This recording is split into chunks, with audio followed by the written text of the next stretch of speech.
Hi, everybody. Wishing all of you a very good afternoon and thank you for joining us on a Saturday afternoon.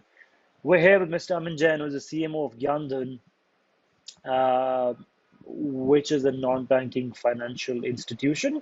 GyanDhan has been extremely instrumental um, in giving or helping or assisting upgrad students with education loans and financial planning schemes, which is why we held the webinar for everybody who's planning to study abroad, for everybody who needs any assistance, mentorship, coaching, consultation for financing their higher education and or for planning it better, for knowing how do education loans actually work, what is a secured loan, what is an unsecured loan, what does the collateral actually mean, what can fit, what doesn't fit, and how much credit uh, eligibility does anyone have, and what's the framework or the metric that Aman's company normally uses to check. So we're going to be covering everything from how to apply education loan, how much loan is actually, how much loan are you entitled to. We're going to be covering um, what set of loans are there, how do you repay loans, what is the interest rate, and also what other things do your education loans depend on, right? And if there's any other check that loans normally have. So I think I'll start with introducing Aman. I think Aman I call him upon to introduce himself. I think he Yeah, can do that much better. yeah. Thanks, Praneeth, for inviting me here. So just a quick introduction about myself, so that the students can get context where I'm coming from. So as you mentioned, I'm one of the founding members at a company called GyanDhan. GyanDhan is an education financing marketplace. At the same time, we are an NBFC as well. So the way we work is that the students who are looking for an education abroad, once they get an admit, after that look for financing. So GyanDhan is a one-stop solution where they can go ahead, check the loan eligibility, instantly can know how much loan amount they are eligible for, from which lender, at what rate. And then GyanDhan help them from documentation to disbursement to repayment. So the association of a student with GyanDhan is like for years, for 10 years, if that much it takes to repay the loan.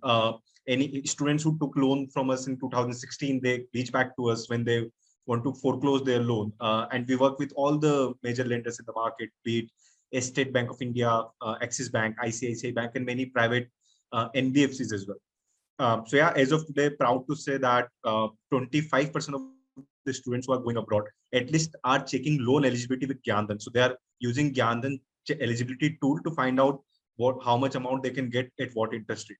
Uh, so yeah, and till now we have helped more than 10,000 students in getting education loans with our consultation. So yeah, that's a bit about me and our company. Thank you, Aman. I think Aman's story is not just inspirational for those looking for loans, but also an entrepreneur and how do journeys actually start, and how you come up with an idea that solves the problem that many students actually face or many human beings face, and how do you actually solve that? I think coming back to the topic, my very first question to you, Aman, is going to be uh, what are some of the basics of education loans in terms of where does it start? As in, what should a student have in the first place to even check if how much loan uh, Yeah. can be given, and if he or she can get a secured loan or an unsecured loan, Aman? Right. Sure. So primarily, let me start with the very basics about education loan. So assuming we are talking about abroad education loan only here, given it's an upgrad abroad session. Uh, so primarily, there are two kinds of loan students can apply for. One is the secured loan, where they have to give some collateral as a security to the lender. Now, collateral can be your property, house, or any other spare property. It can be FD.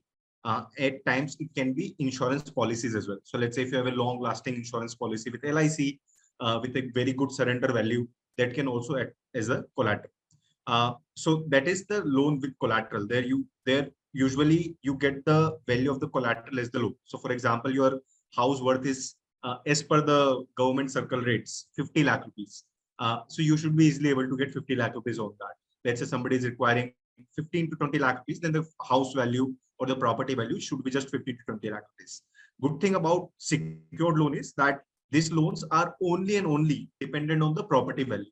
So bank or the lender doesn't care, because you are giving them the property as a collateral. In the worst case, if the money doesn't come, they can sell the property and recover the money. So they don't care about what was your percentage in your undergrad, how much your co-applicants are earning, how much your parents are earning right now. And almost loan with collateral is available for all countries, all kind of courses, given that that course is authorized by the local government there. And it's a degree course. So that's a bit about loan with collateral. Good thing about loan with collateral is that you get a lowest rate of interest. Just to give a number, you get an interest rate of 7.65% if you get a loan with collateral from one of the public sector bank, which is one of the lowest in the market. That is in line with the housing loan interest rate, which is not usually the case when it comes to education. Now talking about the other half, which is the loan without collateral, and this is primarily for the people who don't have any collateral to put in. They can apply for a loan without collateral. There it will depend on factors like which college and country you are going for. So for example, if you are going to US and for master's degree, it is very easy to get an unsecured loan. But for example, let's say you are going to some country in Europe, let's say you are going to Sweden, there it would be a bit difficult to get an unsecured loan. The primary reason is that lenders don't have yet the understanding of the risk associated with all kind of job markets, all kind of countries. So they primarily and historically we have seen students opting for countries like US, Canada, UK, Australia. So these are the major countries for which unsecured loans up to 25-30 lakh rupees can be easily available, provided your co-applicant income on paper is approximately 40 to 45,000 rupees per month. Now, one thing that I would want to mention here that that this income that I'm mentioning of the co-applicant can be anyone from your family, father, mother, brother, sister, spouse, or even a close relative as well, but it cannot be friend. And it is a own paper income that the lenders look at. So somebody who's earning in cash or somebody who doesn't file ITR. Let's say if you are planning to go next year, you still have time. File the last year ITR, file this year ITR, and you would be good to go for an unsecured loan. So people who are planning for next year, they can keep this in mind if they are looking for an unsecured loan. So yeah, these are the basics of any education loan that people can know about. Yeah. Thanks, Aman. To reiterate what you said, just wanted to check the interest rate for a secure loan is 7.65%, right?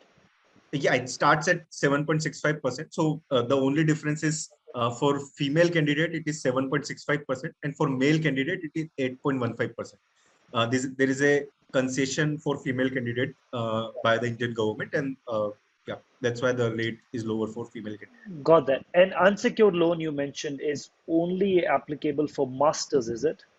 Only for masters? No. So yes, in a way, a 99% only for masters. But in some cases, if the profile is very good, then up to 20-25 lakh rupees can be given. But yeah, for undergrad, the preferred option to go for is the secured loan. There is a reason to that as well. When people go for undergrad, these are 3 to 4 year courses. Because then the cost of education is 1 crore for 4 years. I think now with upGrad coming with picture, that is changing. So for upGrad undergrad programs, unsecured loans will be available via GyanDhan up to a certain extent. Absolutely. And you mentioned in that case, the co-applicant salary must be at least 45 grand a month. Yeah. Yes? Yes. Got that, Aman. My next question to you, Aman, is should the student file or apply for a loan before the visa? Is that Yeah. what you recommend?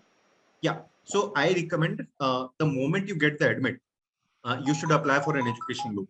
You should not wait for last minute, like 10 days before the visa or so.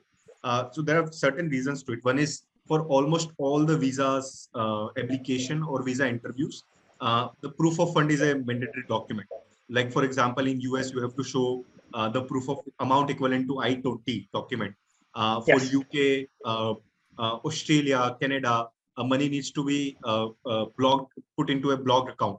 So for all of this purpose, you will anyway need the money and the sanction letter. So it is recommended, highly recommended, that you apply for an education loan the moment you get an admit. Good thing is that, and you moment you get any admit.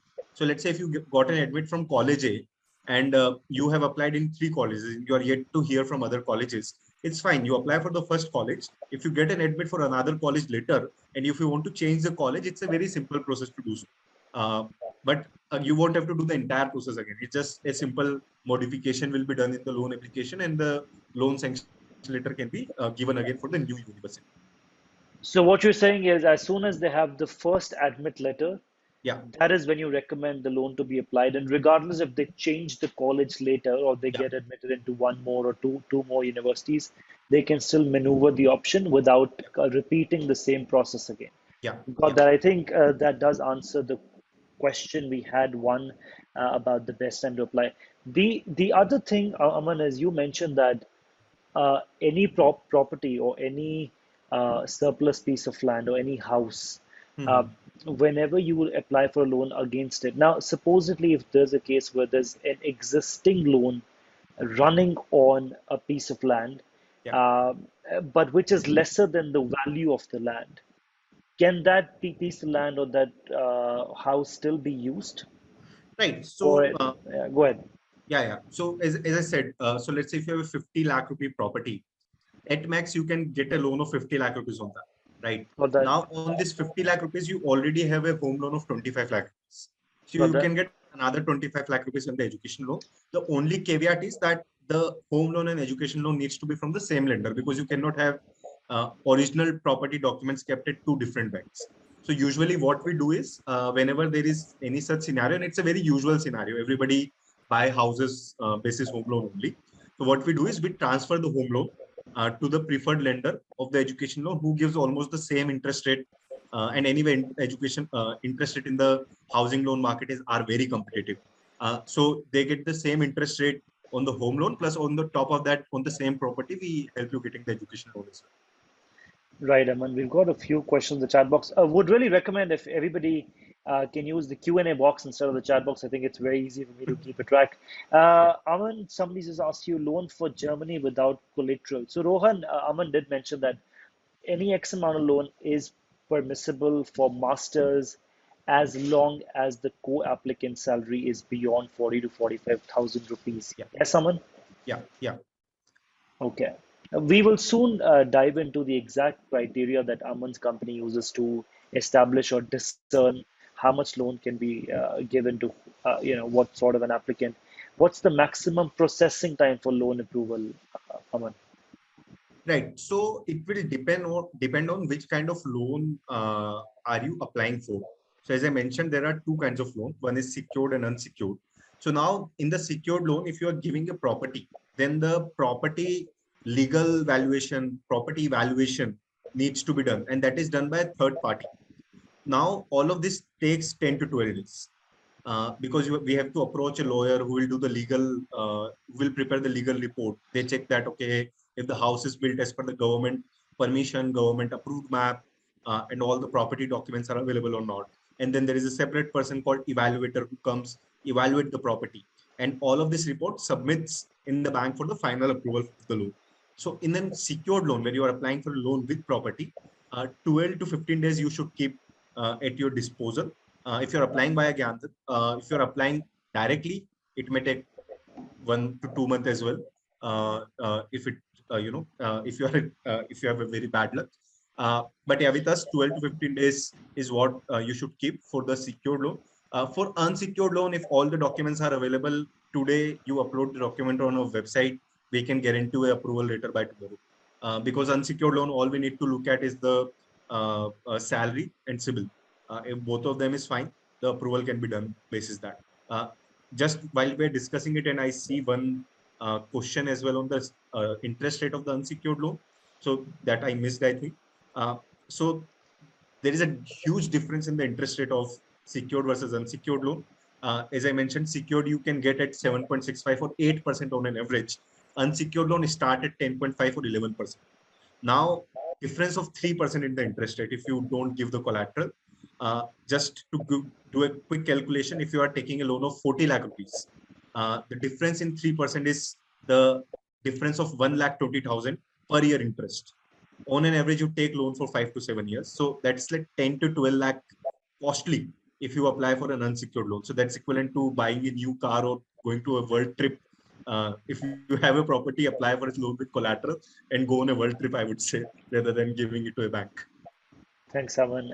If someone changes college, there will be any deduction on the deposited amount from previous college. Well, Harik, what Aman meant to say was whenever you've applied for the loan, you have a loan sanction approval letter in principle. That letter can be changed. But and Aman mentioned on the I-20, I don't think I can still go back to Aman and ask. Arik wants to know, Aman, that for the offer letter, if one has already received. Now, offer letters mostly come to us when we apply for someone, but we don't normally pay to get them. Yeah, yeah, The offer letter asks us to pay. yeah, So what Aman said was if you had an I-20 yeah. or any equivalent of CAS in the UK or COE in Australia, if you've got that, you have a loan against it. I mean, you've applied. If you get more, if you get an additional I-20 or one more CAS from a UK university or COE from an Australian university, the loan beneficiary can be the fee beneficiary can be changed. But once the block amount is paid, I think you have to follow a regular refund Yeah. process. In that case, I can go back to Aman and ask that what happens then. So what he's saying is he got the I-20, he got the loan sanction. The first fee payout has already happened. Oh. Then he Ah, changes the college. What happens next, Aman? right. So that's a scenario. It's like 1 in 1,000 or even 1 in 5,000 kind of a scenario. Never like it's not usually happens. Usually, people pay when they're 100% sure Absolutely. of joining a college. But if it comes to that, we'll have to first request the university to whom we have paid if they have the refund policy or not. First of all, if they have the refund policy and if they refunds it, the money come back to the loan account, then that particular loan account will close. Another application will start for the new college in that case, because once the money is disbursed, so then the loan account was opened and the loan is live. Now we cannot do any changes in that loan structure per se. We can close that loan and can apply for another loan. That we have done for a couple of students in the past where we had very similar situation. In fact, like in many countries, there are scenarios like after one semester also you can change the university and the credit transfer from one university to another. So in that case also we have changed the universities in the loan later, but this entire long process had to be followed back then. Thanks, Aman. We've got another question for you. When does the repayment of a secured loan and alternatively an unsecured loan start? When does the repayment start? Like, got it. So secured loan, when I say secured loan, I am primarily saying secured loan from public sector bank, because there is no, if you have a collateral, you should only go ahead with public sector bank because their interest rate are way lower. So in the secured loan from public sector bank, good thing is that you are not supposed to pay anything while you study. So I want to be very clear here that interest will be calculated. It will get added in your principal amount, but you are not supposed to pay even the interest while you study.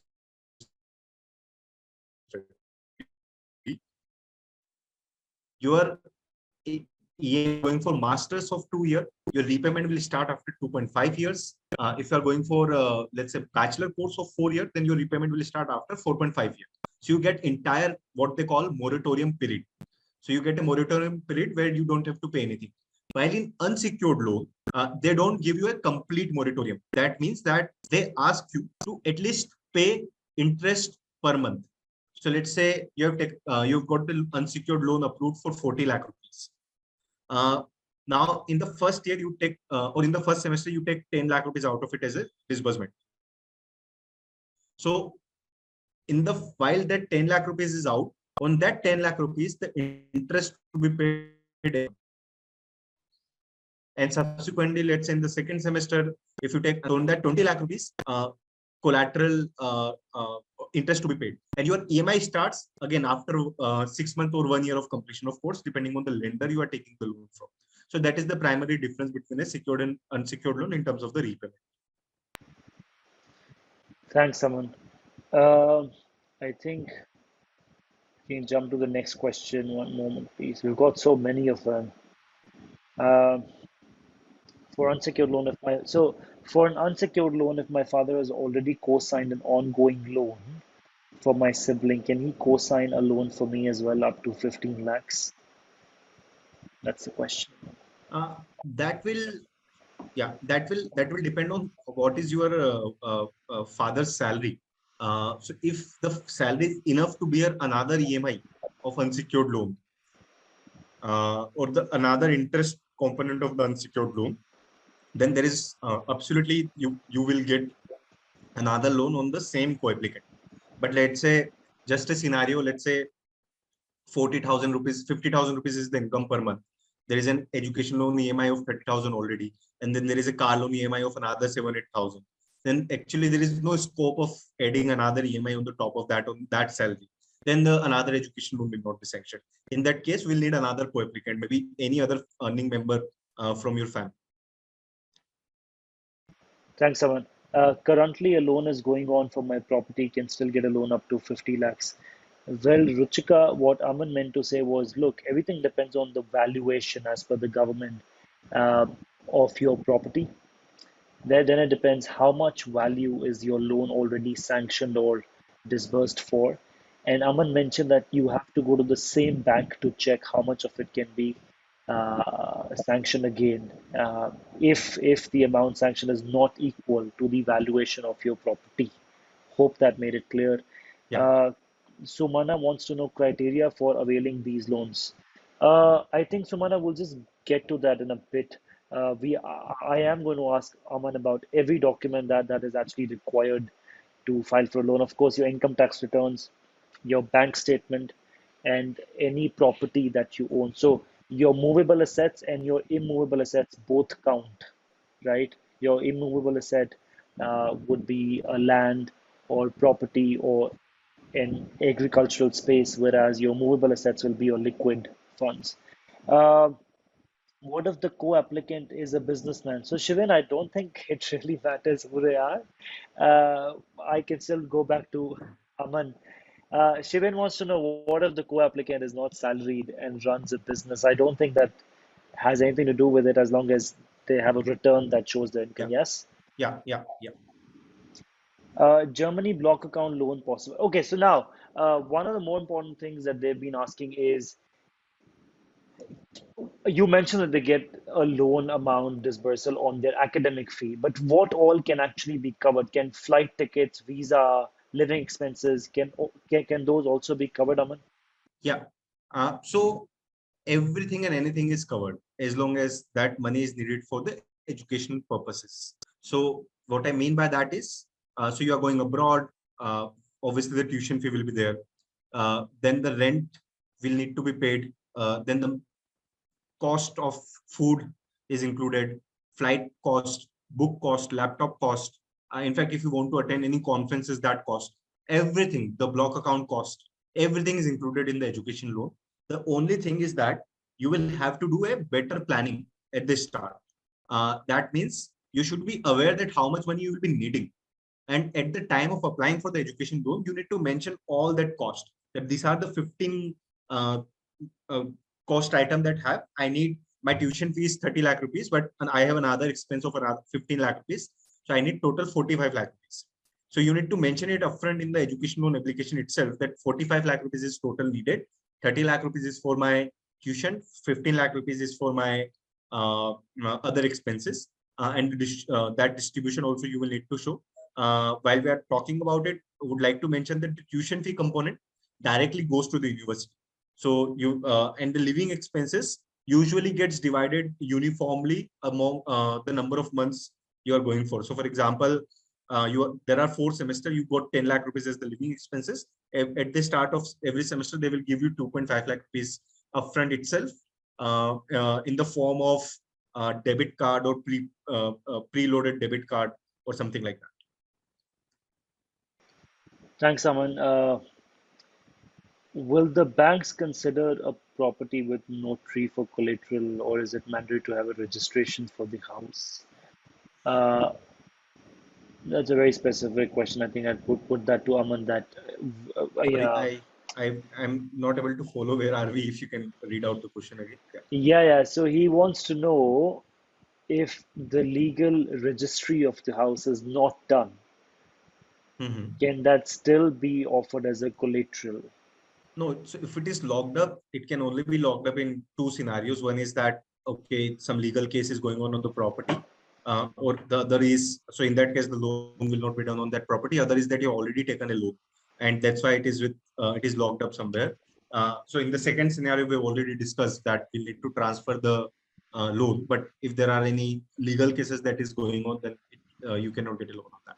So which means if the registry of that specific piece of land is not done, even if it's being Yeah, used by them, it is not applicable yeah, and does not yeah. qualify as a collateral. In Okay, fact, so yeah, go ahead. Go just ahead. one of the major reason of a rejection of loan with property is the property documentation.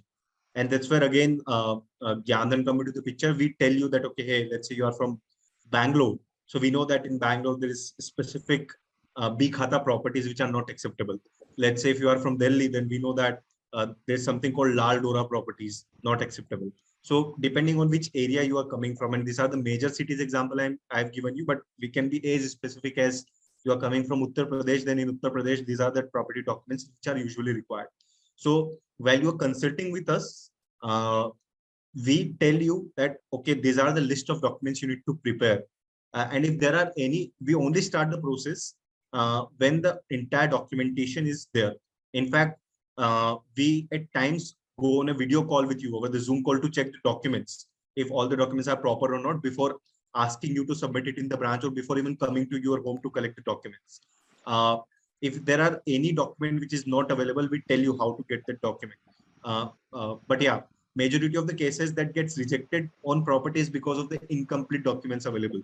And that's a very, that can be a pain point because you get to know almost at the last minute and you don't have much time because getting these documents prepared from any government offices take months.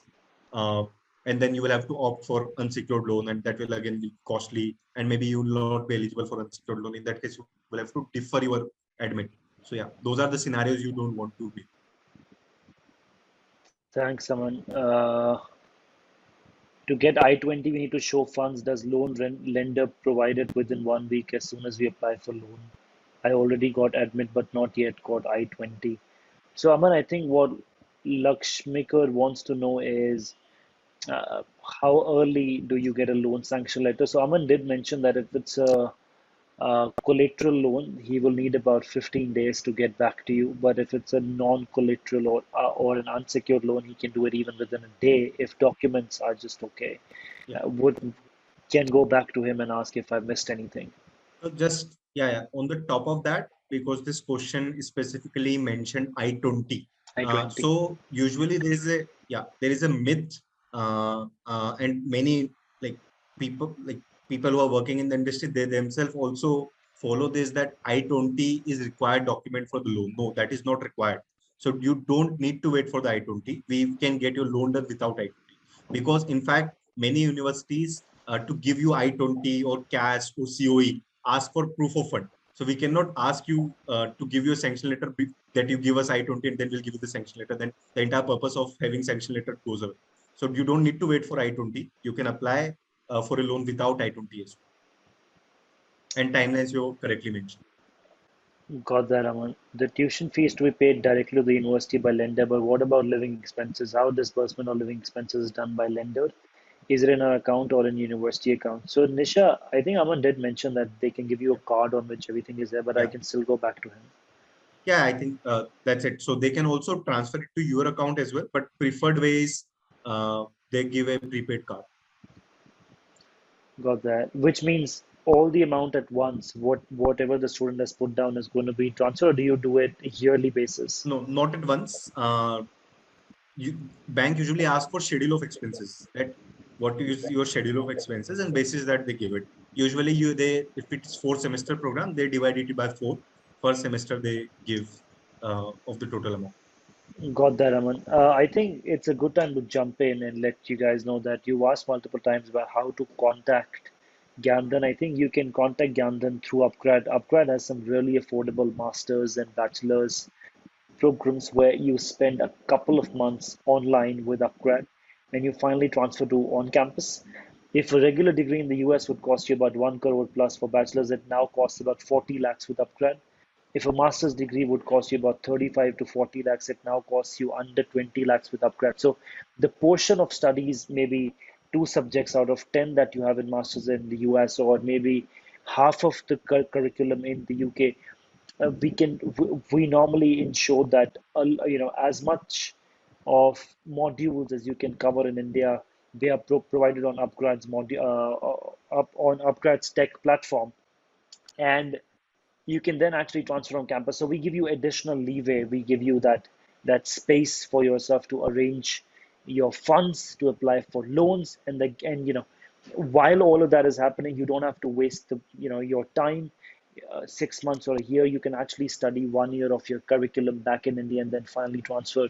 In cases like Canada, we actually help you save about 9 to 10 months of your degree. So you do at least 4 subjects plus foundation courses for certain MBAs, and then transfer on campus, which is you're saving about close to 12 credits cost, but also a full waiver on the foundation program that you have to do for certain MBA degrees. For US, we let you pursue up to 9 credits, up to 3 subjects that you can do, which means about 10,000 US dollars and about 6 months of their living expenses. So we're trying to make sure that we bring to you some of the best universities in the world and make them more affordable, accessible to you. And GyanDhan is our financial partner for it. We've now got about 2,500 students who are studying with us on our study abroad programs, exclusively for online plus on-campus setup. And all of them are majorly held by GyanDhan alone. So I recommend that you visit our website, upgradabroad.com, and we give you a lot of financial ease and accessibility. Uh, Even offer you 12 months of 0% easy monthly installments in some of the scenarios where you're studying in India. Right, so your Indian portion can be converted to 12 monthly EMIs of 0% interest, and then finally for foreign, GyanDhan comes into picture, or you can put all of it and apply as a loan to GyanDhan. I think now is a good time to jump back to questions. Uh, Aman, we have a question that says, uh, my mother has a 1 crore max life insurance. Can I use that as a collateral for secured loan? Right. So the only thing is that it's not the cover that matters. It is the surrender value. So usually when you do insurances, you get crores of cover that if something happens to you, you will get this much amount. That's not what I'm talking about. I'm talking about, let's say, how much amount have you, like, there are two kind of insurance. One is where you don't get anything back, right? The money you give, it goes away. And there are other kind of insurances where at the end of the tenure of the insurance, you get amount back with some interest and all of that. So that is the value that is kept there as a Surrender value. security, surrender value. Yeah. So that value should be the crore. If that is so, then yes, you can get that. But usually that's not up to 1 crore. That's usually 30, 40 lakh rupees, even for a longer tenure insurance policies. Thanks, Aman. Uh, can my sibling be the co-signer for me, or does it have to be my parents only? Yeah, so parents always come on the loan structure, but yeah, if the parents are not earning and you're applying for an unsecured loan, you can add your sibling as well as the co-applicant. In fact, not even sibling. Few of the institute that we work with, they allow cousins, uncle, aunt, or any distant relative as well. Right. So Ramandeep wants to know, can we have a loan on the flats which are under construction and installments are not yet paid? Why not? No, yeah. So Of course. under construction is not a problem. Again, Installments are not paid. yeah, installments. So primarily, what is the value of that unconstructed property? They primarily they just consider then the value of land. So if you have a flat, then there is no land, so that doesn't matter. Yeah. What's the time period for paying out the loan? Does it start after the degree is complete for masters? Um, I mean, I'm Yeah, sure Aman has already answered that, but I think I can go yeah, back to him and yeah, Aman, yeah, yeah. please go So ahead. so in secured loan, after completion of the course, your EMI starts. In unsecured loan, interest repayment starts right away, but EMI starts after completion of course in both the cases. Now you can get up to 15 years to repay the loan. Uh, Again, the higher the tenure, more interest you will pay. But good thing is that you can always prepay. Unlike other loans, in education loans, there are no prepayment penalty. So let's say you get a very good salary or maybe joining bonuses, you can pay off the loans in one go as well. And which is many students does that. In fact, they usually people go abroad, they repay the loan in 3 to 5 years timeline after graduation. Thanks, Aman. Um, I have enrolled for master's program from Clark University. I want to know prerequisite that I need to do for my side of loan amount approximately 20 lakhs. I think I can just now ask in a few minutes for Aman to play the slides on which he has all documents for secured and unsecured loans. Jagdish wants to know, can I get loan on my personal salary, which is above 50K? He did mention that uh, anything that you have between, sorry, above 40 to 45, I think Aman said that unsecured loan is possible on it. Yes, Uh, Aman? the only thing is that your coapplicant needs to have that salary because you will not be earning. You as a, if you are the student yourself, then you will go abroad. Your salary will not come. So on your salary, it cannot be done. It needs to be your coapplicant salary. Right, Aman. What if, so I hope he answered that question, Jagdish. What if I need non-secured loan and I don't have any co-applicant? So there are certain colleges for which, so we work with a couple of international lender and they give loan without collateral, without co-applicant, but that is limited to 100 or 150 colleges in total in the world. Uh, if you're going to one of those colleges, then you can get without co-applicant. If you're not, then the other option is finding a collateral, third party collateral. A collateral can belong to your friend as well, or any distant relative. So anybody, any well-wisher who is ready to pledge the property, that can be used. Um, Otherwise, you need to get the admission in the one of the top 150 colleges that I'm talking about, not necessarily top. If you want to know the colleges you are targeting, if they are eligible for unsecured loan without collateral, without co-applicant, then you can let Pranit know. Pranit will connect you with us and we can let you know if the college you are targeting is the right college for a without collateral and without co-applicant both. Which means in that case, you trust the employability that the Yeah, child will yeah, have. Okay, right, got right. that. Yeah, yeah. Okay, done. If my family income is less than 40K, then will I get an unsecured loan? See, so I mentioned 40 to 45K income for a 20 lakh rupees loan. So if you reduce the salary, then you will get 10, 12, 13, 14 lakh rupees loan on a salary of 30,000 rupees also. It's just a extrapolation that we need to do. Right, Aman. Uh,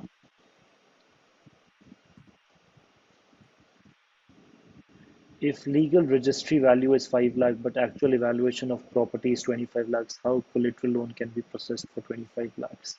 So the legal valuation is only that will be counted. Thanks, Aman. I think now we're on a good place to show the documents. I think you can now start your presentation, Aman, for Right. So unsecured and secure loan. yeah, in the presentation, I don't have the list of documents. I can just go through Go them ahead. one by one. Yeah, yeah. And I will go in the structured manner. So primarily, there are three things we are saying: applicant, co-applicant, and collateral. So first, I'm talking about the documents from applicant, which is you as a student. So what we need from you is your 10th, 12th mark sheet. Obviously, you will have that. If you're going for masters, then your bachelor's mark sheet. And if you're going for bachelor's, then that is not needed, obviously. Your Aadhaar card, PAN card, and bank statement if you have any bank account. So these are the only documents we need from you. Apart from that, obviously the offer letter from the university, and if you're given any exam, IELTS, GRE, TOEFL, then the proof of that. So that is the document from you. Now coming for the document from the co-applicant. So from the co-applicant, again, Aadhaar card, PAN card, address proof, those are the basic documents. Apart from that, we need this income proof. Now, income proof can be bank account statement with the salary credits and the salary slips if the person is salaried. If self-employed, then we need ITRs. At least couple of years of ITR is needed. Apart from that, the business proof will be needed as well. So let's say if it is a self-owned business, then proprietary registration certificate, GST certificate will be required. Now, the third thing is the collateral. So if you're applying for a loan with collateral, then the collateral ownership document will be required, which are, if you want to note down, there's something called sale deed. So basically, it's a document which tells that the property has been bought by you. There is something called a chain deed. Again, these documents, you get a list when you apply for a GyanDhan from or from anywhere for that matter. Then there's something called chain deed, which is in last 30 years who has owned this property. They want to understand if there are any dispute on the property or not. Then there are tax receipts that they ask for. So if you have paid the property taxes or not. Apart from that, one gas bill or any other kind of bill will be required. So these are the only documents, and one apart from that, one approved map will be required that you made this property with the correct map that was issued by the government. So just for everybody's understanding, when you have to build a house, you have to first take the permission. It's a very generic process, but you have to take the permission from the government. I'm building this house, this will be the map of the house, and the house needs to be built with that map. So that map also is needed. So these are usually documents available when you buy a property from anyone. The only way when you have inherited a property from your forefathers, in that case, these documents, or you might lose some documents along the transition. That's where usually the problems is. But in the new age world, when you are buying new land or new properties, all of these documents come along, should be there with your parents or whoever is owner of the property. So these are the basic documents that are required for the loan. Thanks, Aman. Just checking if so. Is agricultural land? I mean, is it possible to show that as a collateral for secure loan? No, actually, agricultural land are not acceptable, and that's not with us. It is not acceptable by any lender, for that matter. It is constrained by RBI under some act. So if you have an agricultural land, you can get it converted to a regular land. It doesn't mean that you have to you cannot do the agriculture on that anymore. It's just a type of land you will have to get converted. There is a process to that takes like 2 to 3 months, and again that's why again you have to apply as early as possible if you get to such roadblocks in the process. If not agriculture, if you don't want to do that process, then you will have to find another collateral or apply for an unsecured loan. Right. Is for IUB at Germany, is it eligible? Is the candidate eligible for non-co-applicant and non-collateral loan? I think what he means is I mean, if you've got on the question, please answer that. If not, I can explain that better. But Aman. Yeah, so for that particular university, if you can get the unsecured loan or not, right? Yes. So we have actually it's upGrad partner only, and we have received many student cases where students have received admit from that particular university, and yes, you can get unsecured loan for that university up to 25-30 lakh rupees, which is sufficient. Right. Can an applicant be office manager? Can a co-applicant be office manager? No. If they're if you are not applying related, for then they can. Yeah, if they are not relative, then in unsecured loan they cannot be co-applicant. In the secured loan, if he owns the property, then yes, he can be. And if your boss is ready to give you the his or her property for the loan. Got that. Yeah. I think we've done that. Is there an option for students to apply for loan in the foreign country? So yes, there are international lender, couple of international that gives the loan to Indian students. Usually that is not preferred. Primarily the reason is I can go into mathematics, but I'll just be very generic in my answer to that. The Indian currency depreciates. So right now, so back in 2012, let's say if you talk about USD, so one USD was 45 rupees. Now one USD is 77 rupees. Now think of a person who took loan back then and repaying now. So if they would have taken a loan in USD, INR and earning in USD, so for every dollar that they are earning, they are able to repay more loan here in India. And thus, because the currency depreciates every year, and that is bound to happen because we are a developing country as compared to a developed country, there is a mathematical equation available that proves that why India's uh, currency will depreciate for n number of years in the future. And if the currency depreciate, then it doesn't make sense to get a loan from in any other currency with any other lender. Uh, the only reason you go there is that if you are not able to get a loan from any Indian lender. Got that, Aman. I think that marks an end to whatever questions we had. And I've only taken those that do address the need of the room. If there are any specific Yeah. questions that I've been unable to answer, I think I can put my email down and you can contact um, me and I can put you in touch with Aman. Please write to me at praneeth.singh@upgrad.com. Uh, I think we're pretty much Yeah. done. Can we mortgage any builder flat in a housing I think project you stuck that's... there. Yeah. Yeah. Do you hear me now? Yeah, I was just trying to read through the questions. Can we mortgage any builder flat in a housing project where sales deed is not yet done, but due to OC pending while we got the possession, the property already at home loan with So, HDFC Bank? No, right? so possession is nothing. You need to have the sale deed and occupancy certificate. Without that, you cannot. I think we've got plenty of questions recurring now that ask who can be a co-applicant. Can you answer that, Aman? Right. So the coapplicant, so again, depends on kind of loan. So first talking about secured loan, whoever owns the property, ready to give the property as the collateral, be it your friend, girlfriend, uh, spouse, family member, boss, anyone, he can be co-applicant along with your parents. Uh, so that is for loan with collateral. Loan without collateral, because there is no property involved, the only family member can be the co-applicant. The preferred is father, mother, brother, sister, spouse, and father-in-law, mother-in-law, if married. Uh, in some cases, cousin, brother, cousin, sister, uncle, aunt can also be considered. But then the profile needs to be strong. It's a very subjective thing. Preferred is father, mother, brother, sister, spouse, and father-in-law, mother-in-law. That is the max of it. If you are, if you want to be so certain about the co-applicant thing.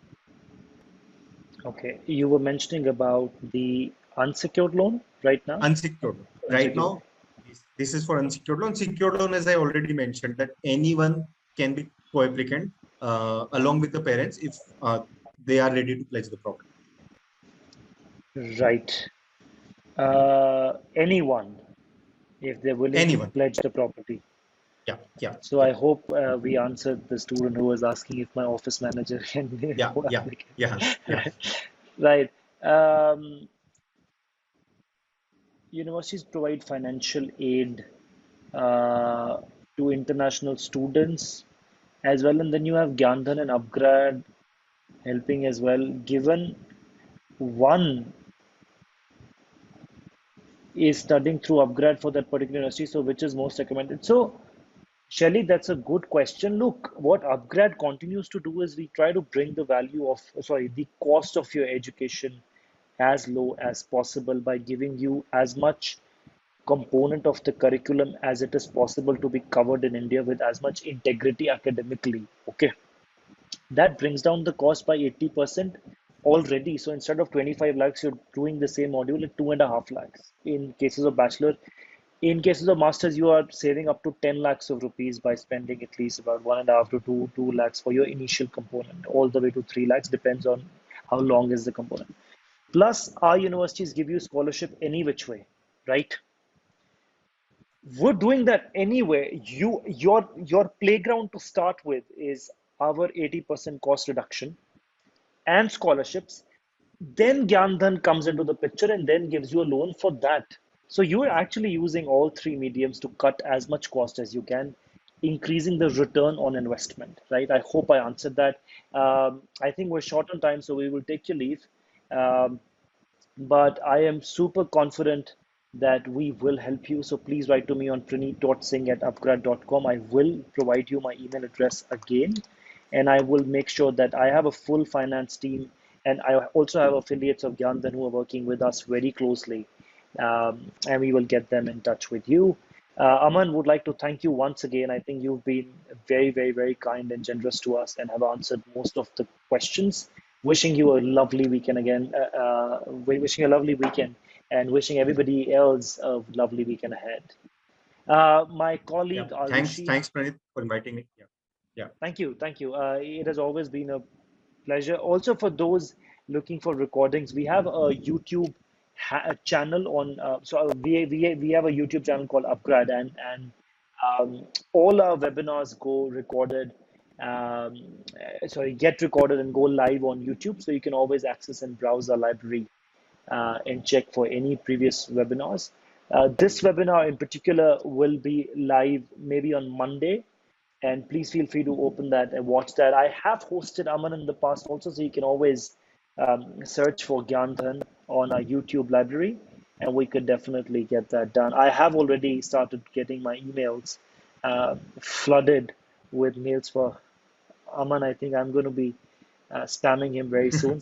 Yeah. Wishing all of you a lovely weekend ahead. I have put in my handles on SM, Instagram, Facebook, LinkedIn.